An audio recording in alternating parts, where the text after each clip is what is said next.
The new release of the Season Pass for World of Tanks Modern Armor gives you one of the best vehicles tier for tier in the game, and that means that the Season Pass is, to all intents and purposes, absolutely worth getting and has probably been the best Season Pass in terms of the tank that you get for free from the Season Pass, because you get your gold value back and it will cost you 2,000 gold. It's not an Ultimate Season Pass tank, as that is the brand new tier 10, which we've done a video recently on, so you can go and check that one out and it will be linked at the end of this video if you want to see it.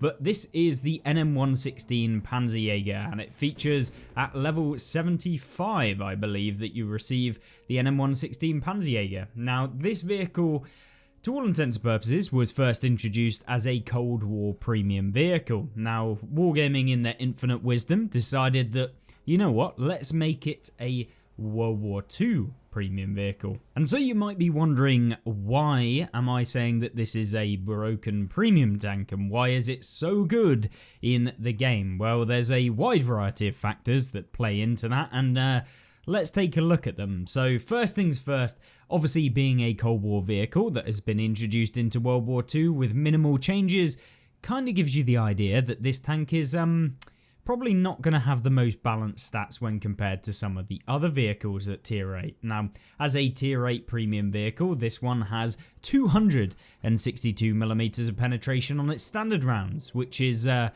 yeah, pretty broken considering a lot of the premium rounds of tier 8s are sitting at around 260 to, you know, anywhere up to like 290 depending on if it's a premium round of a tank destroyer, for example.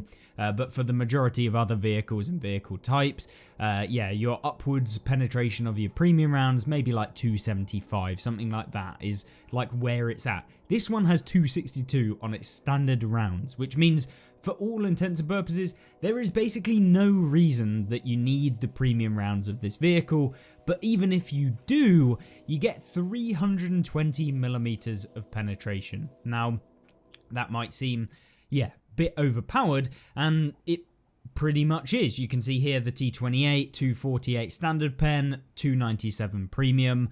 Another tank as an example, the T28 Prot, same sort of story. Demolisher, much lower. You can see the penetration value of the Demolisher T28, which is the premium tier 8, which basically is like an auto-loading version of a T28 prototype. This one, 265 premium pen and 218 standard pen.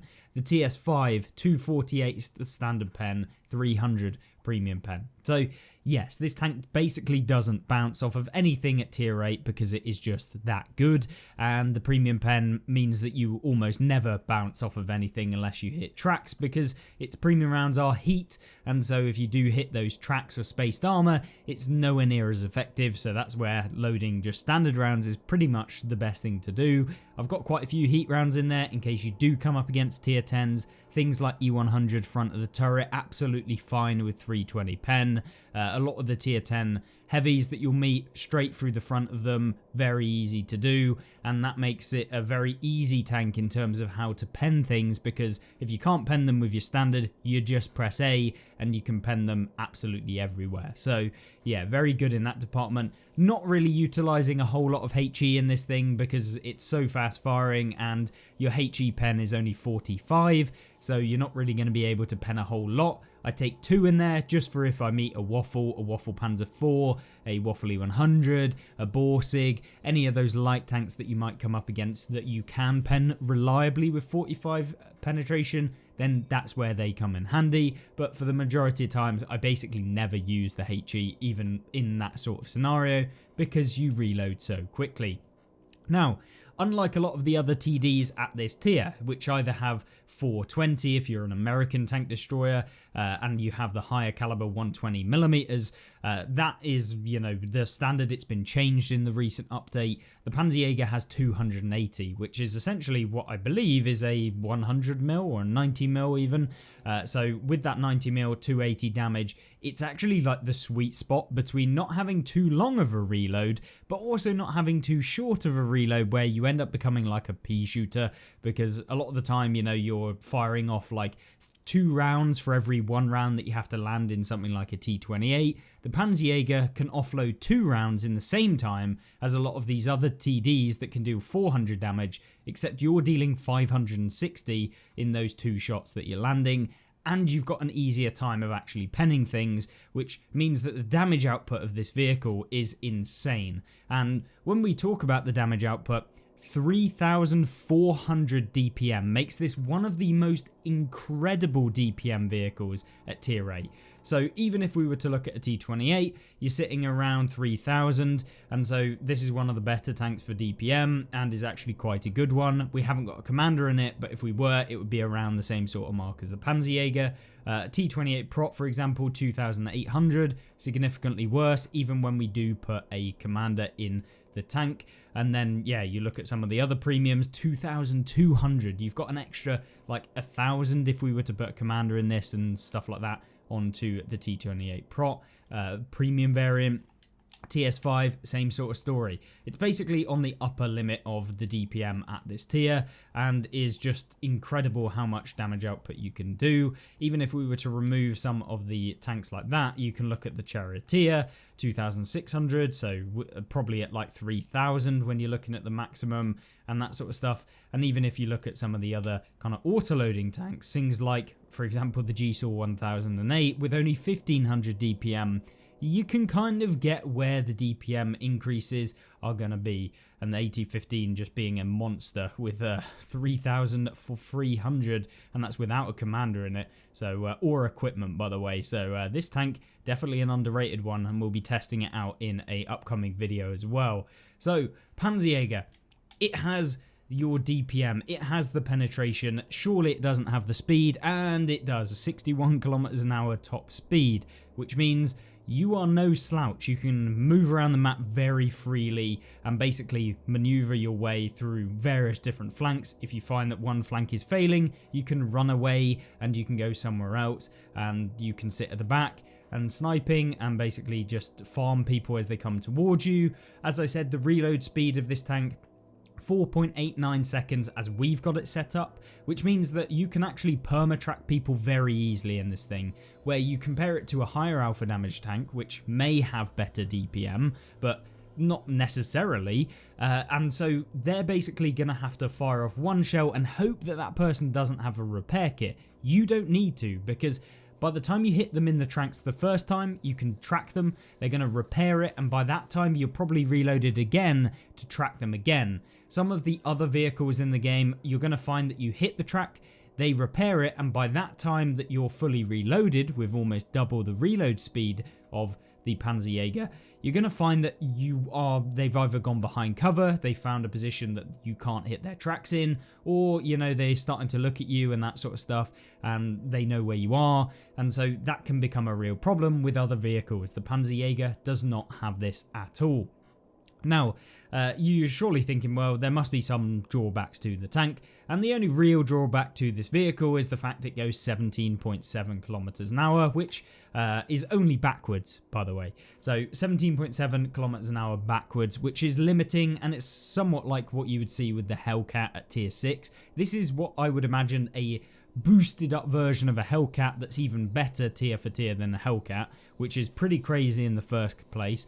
But it is just genuinely so good in that department. And so in terms of limiting that, you want to turn around so that your front of your tank is actually facing where you want to leave if you do get spotted, and that basically mitigates the need to be able to reverse. Sometimes it's, you know, not ideal, and maybe you are facing forward where the opponents are, and so the best option is not to reverse, it's actually to go forward and turn at the same time, allowing you to get out of there quicker than if you were trying to reverse backwards, because essentially you're like nearly 4 times faster forward than you are backwards, so the time it takes for you to turn and actually get out of there is probably slightly less if you were to just go forward and turn. Now obviously some situations might not always be like that, but you know, in the majority of cases it's better to actually go forward and turn, but ideally you want to be looking in the direction that you want to retreat in if you do get spotted in the first place. And talking about getting spotted, you might be wondering, well, surely this tank must be pretty big, and of course it's going to be able to be spotted quite easily because having high DPM, a really high top speed, and a damage output like this must be pretty broken. You've got to be able to get spotted, and the NM116 Panzerjäger is basically a E25 at tier 8 because of the fact it basically can't be spotted, and that is because it has 212 meters of still concealment when you're setting it up like we have. We've got the advanced concealment here. This basically boosts our camo and reduces the tank detectability when we're using it in the game. And we've also got our view range with increase with the advanced optics, which is basically boosting our view range so we spot people from further away, allowing us to engage targets at further away. And that also means that they are not going to be able to spot you because you've now got a reduced detectability. And so it just makes the dynamic between your view range and theirs just incredibly good. And so combine that with an advanced loader for the increased DPM, it just makes this tank unstoppable and very, very hard to detect in the majority of games. Consumables wise, premium consumables as always, we've got our enhanced repair kit, enhanced med kit, and enhanced rations. The only one you really need is enhanced rations, and obviously if you were to boost up one of them or two of them, then I would go enhanced rations and then enhanced repair kit, and then the final one, if you're willing to spend the extra 10k gold, 10k silver per battle, putting on the enhanced med kit, because it just reduces the chance of receiving crew damage a little bit. And yeah, it has infinite uses, which is always useful, but you're not usually wanting to get hit in this tank all too much because it does have 1100 hit points, which is on the low side for tier 8 TDs. So it does at least have one negative, but it's not the worst in the world, and is actually relatively similar to a lot of the other TDs. So it's not like it's lower by a huge margin than a lot of other tanks. So yeah, I think in terms of the negatives that this tank can have, being that you can't go fast backwards and it doesn't get a huge amount of health, I don't think they're the worst two negatives to have about the tank. So accuracy, absolutely fantastic, 0.28, really good.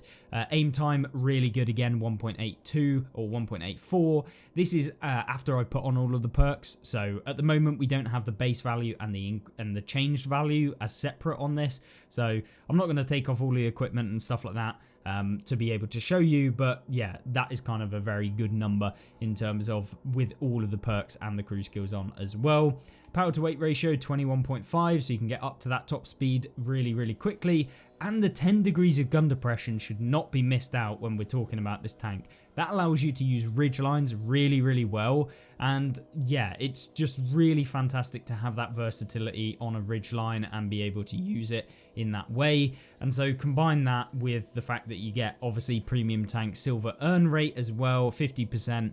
Not the highest in the game and the bog standard for a premium tier 8. It's still really nice to earn silver in, and because you're going to be performing very well in this tank compared to a lot of the other tanks in the game. So jumping on over to the stats page, what are my stats after X amount of games? Well, I've played 28 battles in the NM116 Panzerjäger with a 64% win rate, which is, you know, pretty decent. It's not the highest of any of the new tanks and tanks I've played recently in terms of, like, you know, if I played a tank 5 years ago, I'm going to be significantly worse than what I am now because I've got better.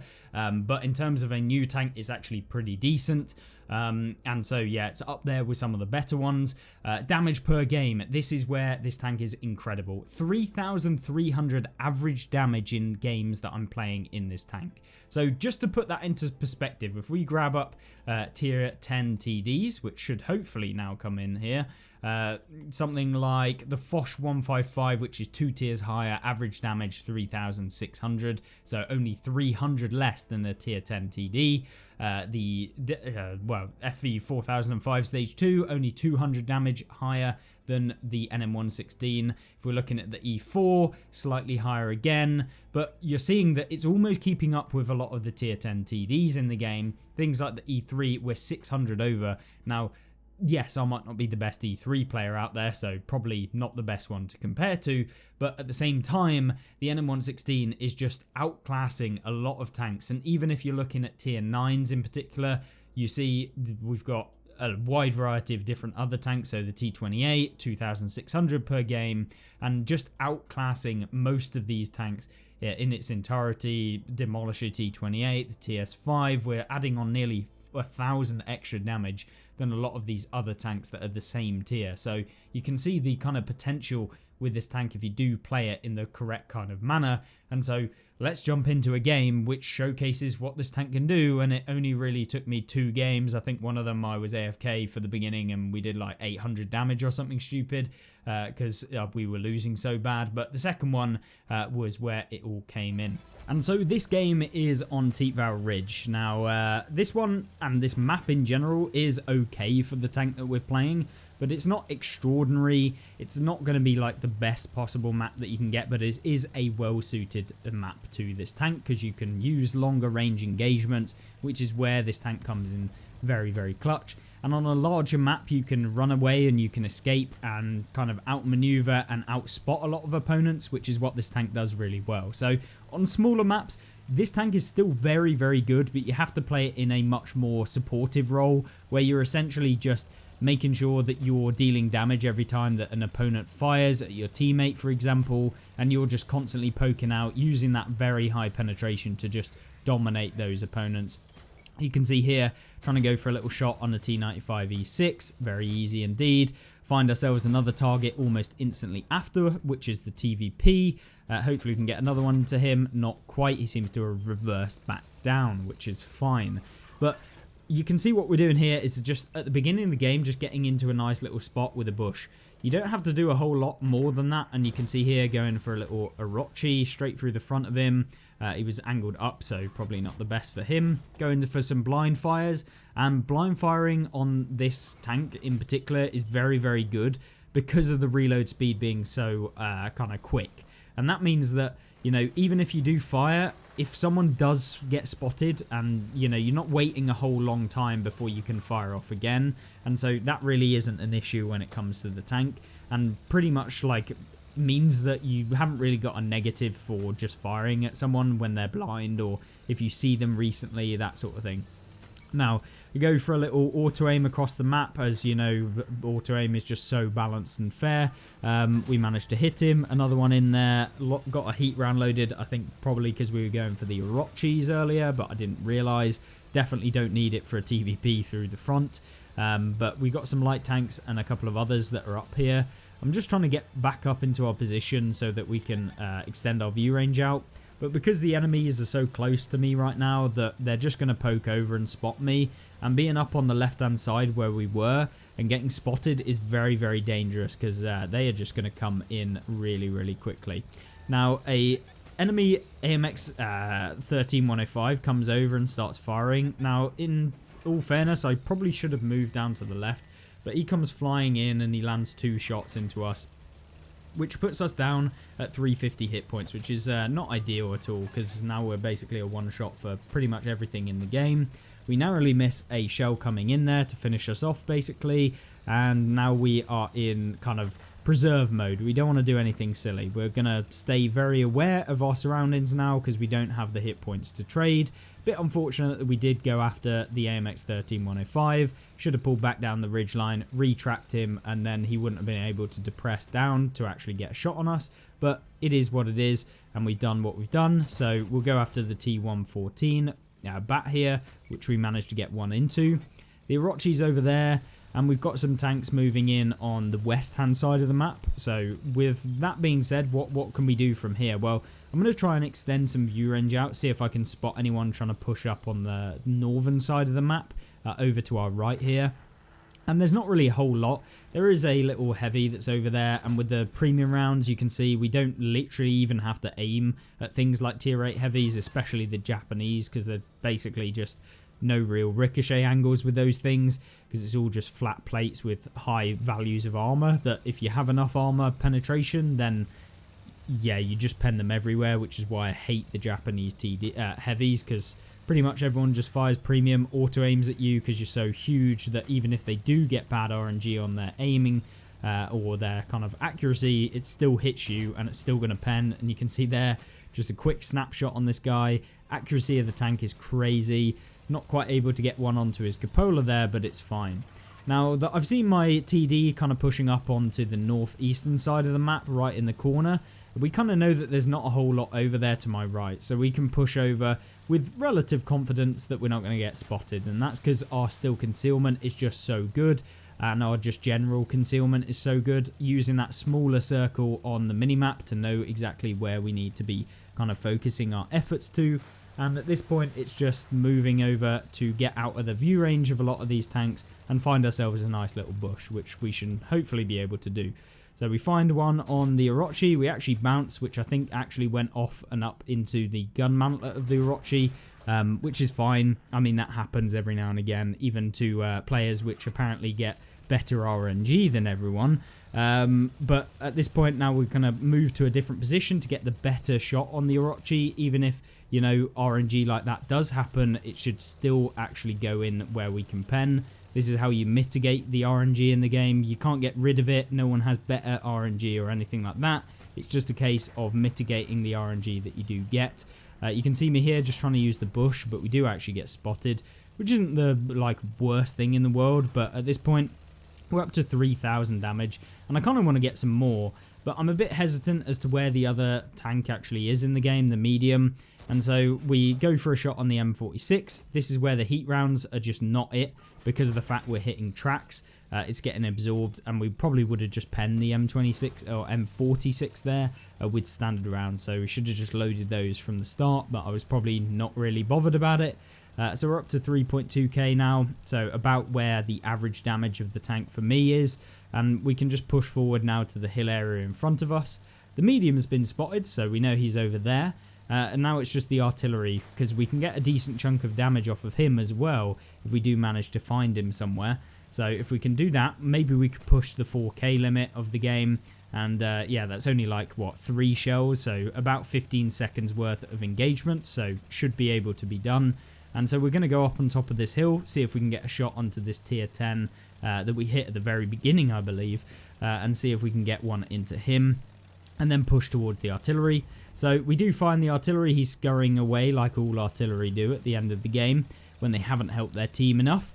And yeah, now we're going to push down because we can't get any shots on these guys, and they're only going to push their advantage away. So the speed of the tank can help us out here. And we're going to get up to this ridge line and try and get one onto the rear or kind of turret of the T95E6 here, waiting for him to come up. And we go for the shot. It actually tracks him, so not ideal, but we'll go for the back of the turret because I've already tracked him. We don't want to re-track him. And now we go after the artillery piece, who's been scurrying away at the back. But yeah, it's not the fastest artillery in the game. And when we can go 60 kilometers an hour pretty comfortably, I don't think we're going to have an issue trying to find this guy. And you saw that he just turned around and fired at one of our teammates, which means he's not got far enough away that we can't get another one in him. And here you go, we actually spot him, we're going for another one, and we finish him off. Just under 4,000 damage in the game, with a nice little 1900 assist as well, because of our view range being so broken in the game. We're actually got MVP with 3,960 damage, dealing more damage than the tier 10 medium on our team, getting a very decent amount of assistance. And you can see we made 253,000 silver in that battle, so very, very profitable when you do play the NM116 Panzerjäger. And if you just consistently use this tank, you can earn millions per hour. Well, probably not per hour, but you can earn a very decent chunk of money every single kind of time that you do play it. Maybe like $1 million an hour or something like that. We did use a ×2 silver booster, so that's going to buff it up, but you can still probably make about 100k in your battle if you did use just a normal no silver booster or anything like that.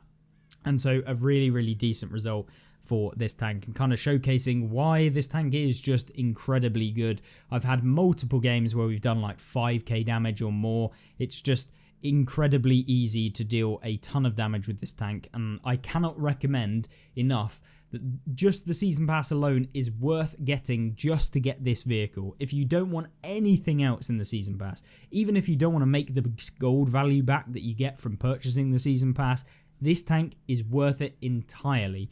Like, genuinely so good, and it is one of my favorite tier 8s in the game, and it wouldn't be because it's absolutely overpowered, would it? Yes, it is. So there you go. That is how the NM116 Panzerjäger is one of the most dominant tier 8 tanks in the game if it's used correctly, and hopefully you enjoyed this video. If you did, make sure to like the video, and of course join me back in the next one where we cover a couple of other tanks, and tomorrow's update I'll cover that as well. So see you there. Goodbye.